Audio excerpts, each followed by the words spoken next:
I know there are specific requirements for scholarships, and every state has their own requirements for access to these funds.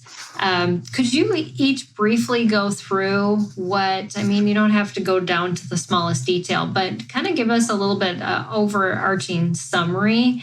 Because parents may be saying, maybe my child isn't even eligible because this is all that they struggle with. And so to kind of help alleviate some of those things, or what kind of testing or proof they need to have in order to even start the process. Okay, in Florida, I'll speak primarily to the Gardner, which is now known as the Family Empowerment Scholarship for Unique Abilities.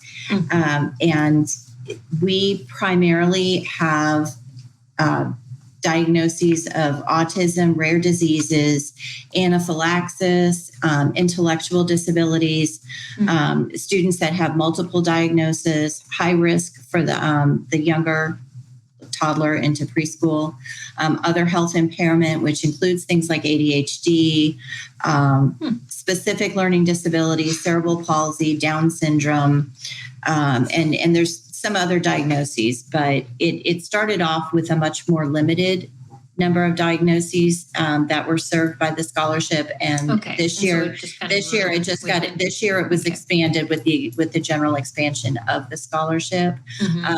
A medical diagnosis and or an IEP or a 504 plan from a public school that states the specific diagnosis on it are the acceptable parameters. And this year, the expansion, some of the amazing things that have happened are that this year, children that are foster children, adopted children, and or military dependents do not count towards the caps, the funding caps. So that means that more children can be funded. And also they opened it up so that siblings of special needs students can also receive funding under the umbrella. There's a low income scholarship for students, and this one, as a sibling, they can go to private school only. That it doesn't cover the homeschool piece, but they can go to private school, and the income cap is not counted if they're a sibling of a child with unique abilities. Okay, wow. So that is so it really makes it so much easier for families to be able to access services for all of their children. If you've got a special needs student at a really good private school, and now you're driving all over town trying to drop kids off at different schools, right. Exactly. Now they can all go to the same school. Yeah.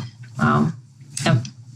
Well, I hope we get there in Utah. The sibling piece, I think, would be very important and really is a major factor for us. So right now, we are strictly just limited to students with disabilities who are not in the public school system. So that first eligibility is do they have a qualifying diagnosis, a qualifying disability?